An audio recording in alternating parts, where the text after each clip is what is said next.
New Horizon একাডেমিতে সকলকে স্বাগত। পিরিয়ডিক টেবিলের চ্যাপ্টারে আমরা আছি, আজকে পার্ট 8 ভিডিও।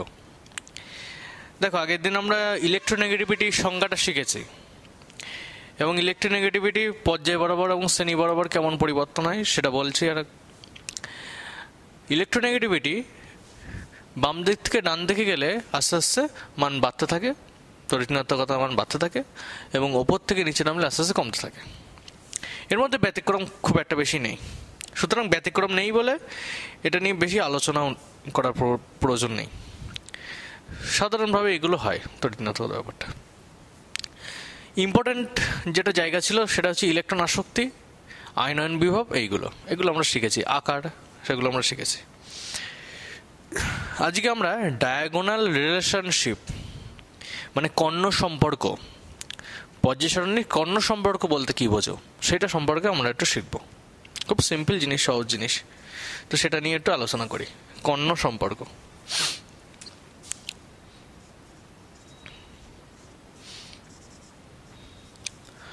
কর্ণ সম্পর্ক বা ডায়াগোনাল রিলেশনশিপ, ডায়াগোনাল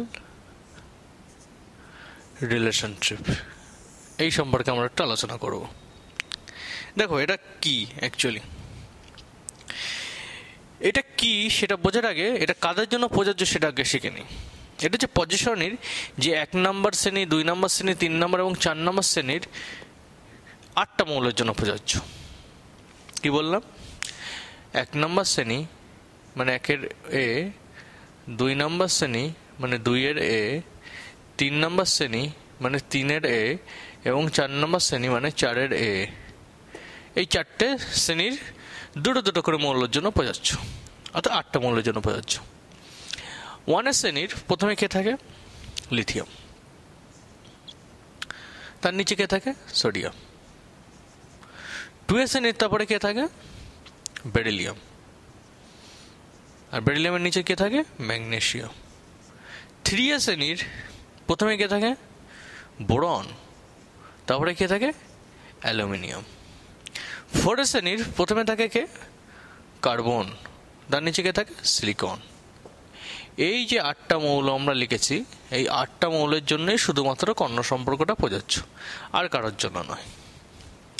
এবার এটা কি, কাদের জন্য প্রযোজ্যটা শিখলাম, এবার শিখবো যে এটা কি। ভালো করে লক্ষ্য করো, কর্ণ সম্পর্ক বা ডায়াগোনাল রিলেশনশিপ হচ্ছে কোনাকুনি মৌলের মধ্যে একটা নিজস্বতা বা সম্পর্ক বোঝায়। অর্থাৎ আমরা যদি এখানে মৌলগুলোকে ভালো করে লক্ষ্য করি যে লিথিয়ামের সঙ্গে কোনাকুনি কি আছে? ম্যাগনেসিয়াম। অর্থাৎ লিথিয়ামের সঙ্গে ম্যাগনেসিয়ামের একটা কর্ণ সম্পর্ক থাকতে পারে।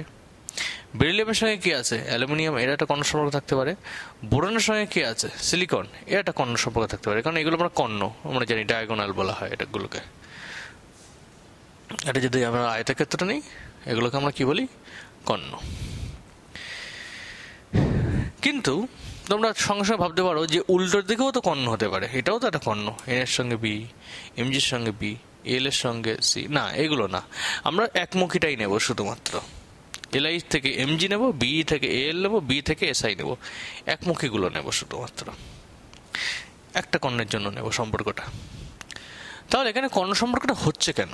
লিথিয়ামের সঙ্গে ম্যাগনেসিয়ামের কর্ণ সম্পর্ক হচ্ছে, বির সঙ্গে এল এর হচ্ছে, বির সঙ্গে এসআই হচ্ছে। কেন হচ্ছে এবং কি হচ্ছে, কর্ণ সম্পর্কটা কি? আমরা একটা নর্মাল জিনিস দিয়ে বুঝি, সাধারণ জিনিস দিয়ে, সেটা হচ্ছে যে আকার। পর্যায় সারণীতে আকার বাম দিক থেকে ডান দিকে যত আস্তে আস্তে এগিয়ে যাই, আকার আস্তে আস্তে কী হতে থাকে? ছোট হতে থাকে, তাই তো? আবার ঠিক একই রকমভাবে যত উপর থেকে নিচের দিকে নামতে থাকি, তত আকার কী হতে থাকে? বড় হতে থাকে। তাহলে আমরা যদি এখান থেকে একটু বুঝি যে লিথিয়াম থেকে বেরিলিয়ামে গেলে আকার বাড়বে, এই আকার ছোট হবে। লিথিয়াম থেকে বেরিলিয়ামে গেলে আকার ছোট হবে, লিথিয়াম থেকে সোডিয়ামে গেলে আকার বড় হবে। তো লিথিয়াম থেকে ম্যাগনেসিয়ামে গেলে কি হবে? তাহলে আমরা আরেকটু উদাহরণ দিয়ে বুঝি। মনে করো লিথিয়ামের যে আকার আছে, ওটা আকারের চাইতে আমরা ইলেকট্রোনেগেটিভিটি দিয়ে বুঝি, তাহলে দেখবে জিনিসটা আরও বোঝা যাবে, কারণ একটা ছোট সংখ্যা দিয়ে আমরা বুঝতে চাচ্ছি জিনিসটা। মনে করো ইলেকট্রোনেগেটিভিটি, ইলেকট্রোনেগেটিভিটি একই রকমভাবে বাম দিক থেকে ডান দিকে গেলে মান বাড়তে থাকে, ওপর থেকে নিচে নামলে কমতে থাকে। তাহলে আমরা একটা উদাহরণ দিচ্ছি, লিথিয়ামের ইলেকট্রোনেগেটিভিটি ধরে নিচ্ছি আমরা 2, উদাহরণের সুবিধার জন্য। তাহলে লিথিয়াম থেকে বেরিলিয়ামে গেলে ইলেকট্রোনেগেটিভিটির মান বাড়বে। আমি যদি ধরে নিই যে 1 একক করে বাড়ে, তাহলে এটা 2 থেকে কি হয়ে যাবে, 3 হয়ে যাবে ইলেকট্রোনেগেটিভিটির মানটা, তড়িৎ ঋণাত্মকতার মান। আবার ঠিক একইভাবে লিথিয়াম থেকে সোডিয়ামে গেলে মানটা কি হয়, কমে যায়, তাই না? তাহলে কমে গেলে এখানে 2 থেকে আমি উদাহরণের জন্য ধরে নিচ্ছি যে 1 একক করে কমছে, 1 একক করে বাড়ছে, তাহলে এখানে 1 হয়ে যাবে, কমে গেছে। আবার সোডিয়াম থেকে ম্যাগনেসিয়ামে গেলে বাম দিক থেকে ডান দিকে এগোচ্ছে সেই একই রকমভাবে, তাহলে মানটা আবার বাড়বে, তড়িৎ ঋণাত্মকতার মান। তাহলে 1 থেকে কিন্তু আবার এটা 2 হয়ে যাবে। বুঝতে পারছো?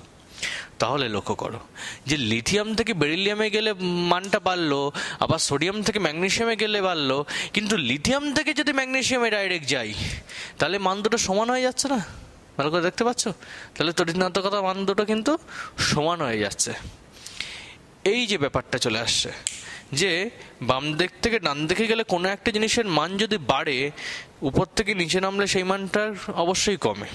তাহলে কোনাকুনি গেলে দেখা যাচ্ছে মানটা একই থাকছে।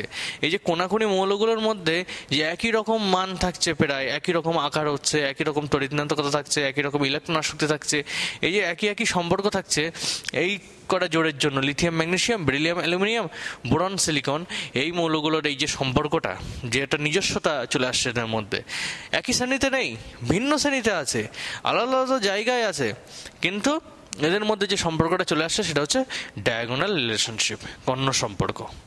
বোঝা গেল? কর্ণ বরাবর মৌলগুলো আছে বলে এদেরকে বলা হচ্ছে কর্ণ সম্পর্ক। তাহলে পরীক্ষায় সবসময় মনে রাখবে, প্রশ্ন জিজ্ঞেস করে যে লিথিয়ামের সঙ্গে কার কর্ণ সম্পর্ক বর্তমান, বলবে Mg। বি এর সঙ্গে কার কর্ণ সম্পর্ক বর্তমান, বলবে Al। বি এর সঙ্গে অর্থাৎ বোরনের সঙ্গে কার কর্ণ সম্পর্ক বর্তমান, সিলিকনের। ঠিক আছে, এটা হচ্ছে কর্ণ সম্পর্ক। কর্ণ সম্পর্ক আমরা শিখলাম। এবার এই কর্ণ সম্পর্কটা সাধারণত এই কটা মৌলের জন্য প্রযোজ্য। দীর্ঘ পর্যায় সারণীতে সমস্ত মৌলের জন্য কিন্তু এগুলো প্রযোজ্য না, কারণ সবসময় এগুলো খাটে না।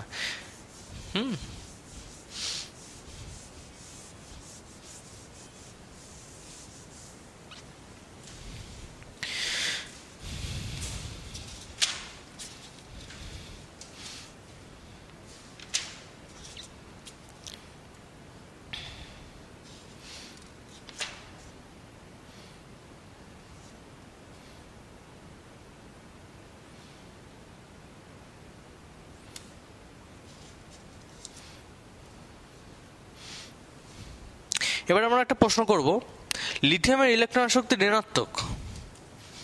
একটা কোশ্চেন নিয়ে আলোচনা করব যে Li এর ইলেকট্রন আসক্তি মানে ইলেকট্রন অ্যাফিনিটি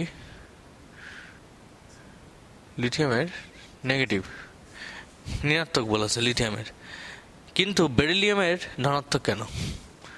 কিন্তু বি এর পজিটিভ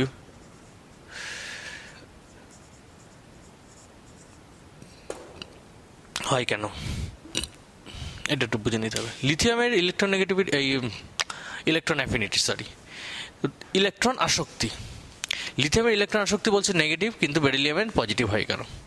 তাহলে এটা তোমরা করার চেষ্টা করো। আমরা বলেছিলাম যে ইলেকট্রন আসক্তি এবং আয়নন শক্তি, ইলেকট্রন আসক্তি এবং আয়নন শক্তির সমস্ত প্রশ্ন উত্তর আমরা সাধারণত ইলেকট্রন বিন্যাসের সাহায্যে করব। তো এখানে দেখো, নেগেটিভ ইলেকট্রন আসক্তি কিন্তু সাধারণভাবে নেগেটিভ হয়, আমরা এটা জানি যে ইলেকট্রন আসক্তি বা ইলেকট্রন অ্যাফিনিটি, ইলেকট্রন আসক্তি এটা সাধারণত কিন্তু নেগেটিভ হয়। নেগেটিভ হওয়া মানে এর মানটা বেশি, আর পজিটিভ হওয়া মানে এর মানটা কম, ইলেকট্রন শক্তির মানটা কম। সেটা কিভাবে আমরা ব্যাখ্যা করবো? এখানে উত্তর বলে দিয়েছে তোমার যে লিথিয়ামের ক্ষেত্রে নেগেটিভ, বেরিলিয়ামের ক্ষেত্রে পজিটিভ, উত্তর বলে দিয়েছে, শুধু কেন উত্তরটা দিতে হবে, এই যে কেন উত্তরটা আমাদের আনতে হবে। তাহলে আমরা ইলেকট্রন বিন্যাসটা করি। লিথিয়াম 3 হয়, ইলেকট্রন বিন্যাস করলে 1s 2s, 1s2 2s 1। যদি ছবিটা আঁকি বাইরের কক্ষপথে, 2s এ একটা ইলেকট্রন বর্তমান। আর বেরিলিয়ামের ক্ষেত্রে বেরিলিয়াম 4, 1s2 2s2, 2s এ দুটো ইলেকট্রন বর্তমান, অর্থাৎ এইটা কিন্তু সম্পূর্ণ পূর্ণ নয়, এটা সম্পূর্ণ পূর্ণ নয়, অর্থাৎ কম স্থায়ী, অবস্থায় আছে। আর এটা দেখো দুটো আছে, মানে কি সম্পূর্ণ পূর্ণ বা ফুলফিল্ড, এটা হচ্ছে সম্পূর্ণ পূর্ণ বা ফুলফিল্ড, অর্থাৎ এটা বেশি স্থায়ী। ইলেকট্রোবিন্যাস দেখে বোঝা যাচ্ছে এর ইলেকট্রোবিন্যাস বেশি স্থায়ী, ওটা কম স্থায়ী। এইবার দেখো ইলেকট্রন আসক্তি মানে কি? ইলেকট্রন আসক্তি মানে কোন একটা মৌলের বাইরের কক্ষপথে একটা ইলেকট্রন যুক্ত করে দেওয়া। তো দেখো লিথিয়ামের বাইরের কক্ষপথে একটা ইলেকট্রন যুক্ত করা সহজ হবে না বেরিলিয়ামের বাইরের কক্ষপথে একটা ইলেকট্রন যুক্ত করা সহজ হবে? সেটাই হচ্ছে আমাদের এখানে প্রশ্ন। বেরিলিয়ামের প্রশ্নে আগে আসি। বেরিলিয়ামের বাইরের কক্ষপথ কিন্তু ফুলফিল্ড হয়ে আছে, খুব স্থায়ী হয়ে আছে, সুস্থায়ী হয়ে আছে। সুস্থায়ী হয়ে থাকলে আমরা সাধারণত জানি যে মৌল সুস্থায়ী হয় তার বাইরের কক্ষপথ একটা ইলেকট্রন যুক্ত করা যায় না, বা উল্টোটা বাইরের কক্ষপথ থেকে কোনো একটা ইলেকট্রনকে বারো করা যায় না, কারণ সে ইলেকট্রন নিতেও চায় না, সে ছাড়তেও চায় না, কারণ সে তো স্থায়ী আছে। ইলেকট্রন দেওয়া নেওয়া সাধারণত হয় সে অস্থায়ী থেকে স্থায়ী হওয়ার জন্য। তো বেরিলিয়ামের এখানে কোনো প্রয়োজন নেই, ওই জন্য ইলেকট্রন গ্রহণ করতে চায় না। যেহেতু এটাকে ইলেকট্রন আসক্তির প্রশ্ন, আমরা গ্রহণ দিয়ে বলবো, এখানে ওরা ইলেকট্রন গ্রহণ করতে চায় না। এবার যেহেতু এরা ইলেকট্রন গ্রহণ করতে চাইছে না, তাহলে ইলেকট্রন তো আমার যোগ করতে হবে, ইলেকট্রন আসক্তিকে আমার করতে হবে, যে বেরিলিয়ামকে বেরিলিয়াম মাইনাস করতে হবে, যে বি যোগ ইলেকট্রন দিয়ে আমাদের কিন্তু বি মাইনাস করতে হবে। তাহলে এটা করতে গেলে বাইরে থেকে অতিরিক্ত শক্তি প্রদান করতে হবে। এবার অতিরিক্ত শক্তি যদি প্রদান করা হয় তাহলে শক্তি তো উৎপন্ন প্রথম কথা হচ্ছেই না। ইলেকট্রন শক্তির ব্যাপারে শক্তি উৎপন্ন হওয়াটাই হচ্ছে মেন ব্যাপার, যে শক্তি উৎপন্ন হয় সেটা তো উৎপন্ন হচ্ছেই না, বরং আরও অতিরিক্ত শক্তি দিয়ে ইলেকট্রনটাকে যোগ করা হচ্ছে। ফলে এখানে ইলেকট্রন শক্তির মানটা কিন্তু ধনাত্মক হয়ে যাচ্ছে, আর ঋণাত্মক থাকছে না। এখানে তাপগ্রাহী বিক্রিয়া হয়ে যাচ্ছে, তাপমোচী বিক্রিয়া হচ্ছে না। লিথিয়ামের ক্ষেত্রে ইলেকট্রন গ্রহণ করাটা সহজ কেন? কারণ দেখো লিথিয়ামের কিন্তু একটি ইলেকট্রন আছে এবং এটা সম্পূর্ণ পূর্ণ নয়। তাহলে একটা ইলেকট্রন যদি ওখানে আমি যুক্ত করে দিই, তাহলে ওখানে লিথিয়ামের বাইরের কক্ষপথটা কিন্তু 2s2 হয়ে যাবে, অর্থাৎ ফুলফিল্ড হয়ে যাবে, স্থায়ী হয়ে যাবে। তো এটা স্থায়ী হতে চাইছে, অস্থায়ী রয়েছে, স্থায়ী হতে চাইছে, সুতরাং এখানে সহজে কিন্তু ইলেকট্রনটা ও গ্রহণ করে নেবে। ইলেকট্রনটা যেহেতু সহজে গ্রহণ করে নেবে, তাহলে উৎপন্ন শক্তি বেশি হবে, শক্তি উৎপন্ন বেশি হবে, অর্থাৎ তাপ উৎপাদক বিক্রিয়া হবে, তাপমোচী বিক্রিয়া হবে, অর্থাৎ ইলেকট্রন শক্তি কিন্তু নেগেটিভ হয়ে যাবে।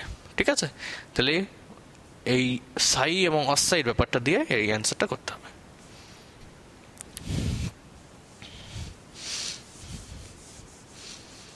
আমরা এই চ্যাপ্টার থিওরি সব পড়ে ফেলেছি, এবার বিভিন্ন প্রশ্ন উত্তর নিয়ে একটু আলোচনা করব, আলোচনা করে আমাদের এই চ্যাপ্টার শেষ হয়ে যাবে।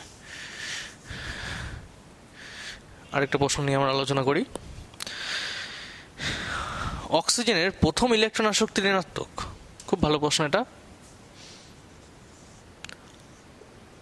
অক্সিজেনের EA1 প্রথম ইলেকট্রন আসক্তি মানে EA1, এটা নেগেটিভ, কিন্তু EA2 দ্বিতীয় ইলেকট্রন গ্রহণ এনথালপি সেটা পজিটিভ কেন? সেটা পজিটিভ হয় কেন দেখি। তাহলে সেই একই রকমভাবে করবো, ইলেকট্রন বিন্যাস দিয়ে একটু বোঝার চেষ্টা করি।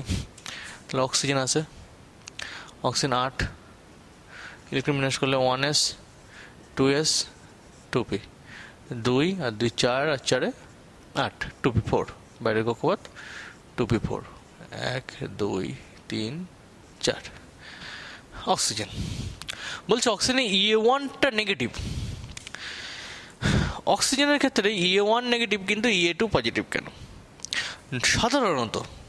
সাধারণত এটা সমস্ত মৌলের ক্ষেত্রেই প্রযোজ্য, যে প্রথমটা সবসময় ইলেকট্রন আসক্তির ক্ষেত্রে নেগেটিভই হবে এবং দ্বিতীয়গুলো সব পজিটিভ হয়ে যাবে। এটা একটু কারণটা বুঝি। এখানে ঠিক হাফ ফিল্ড ফুল ফিল্ড সাই অক্সাইড ব্যাপারটা আসবে না, সেই ব্যাপারটা এখানে খুব একটা আসবে না। ওর চাইতে আসবে যে ইলেকট্রন গ্রহণ করার প্রবণতাটা, যে কোথায় ইলেকট্রন গ্রহণ করতে পারবে বেশি, কোথায় ইলেকট্রন গ্রহণ করতে পারবে না, সেই ঘটনাটা এখানে আসবে। দেখো অক্সিজেন যখন অক্সিজেন OH হিসেবে আছে তখন এর কিন্তু প্রোটন সংখ্যা 8, অর্থাৎ পজিটিভ চার্জ 8, আর ইলেকট্রন সংখ্যা সেটাও কিন্তু 8।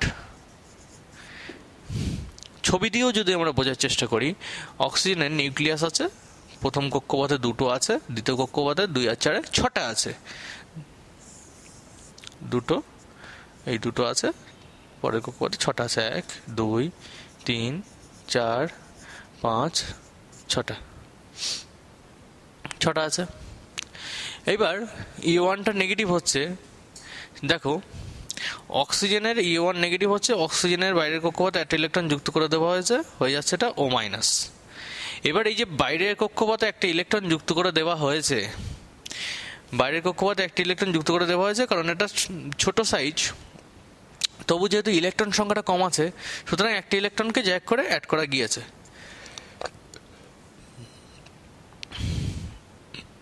এবার দেখো যেই O- হয়ে গিয়েছে তখন এর প্রোটন সংখ্যা কত আছে? তখন এর প্রোটন সংখ্যা কিন্তু 8 আছে। প্রোটন সংখ্যা কারো চেঞ্জ হয় না, পজিটিভ চার্জ 8ই আছে, কিন্তু ইলেকট্রন সংখ্যা অর্থাৎ নেগেটিভ চার্জের সংখ্যা 8 + 1 9 হয়ে গিয়েছে নেগেটিভ চার্জের সংখ্যা। এখন দেখো যে একটা ছোট জায়গায় ইলেকট্রন সংখ্যা কিন্তু বেড়ে গিয়েছে, অর্থাৎ ইলেকট্রন রিপালশনটা কিন্তু এখানে বেশি হয়ে গিয়েছে।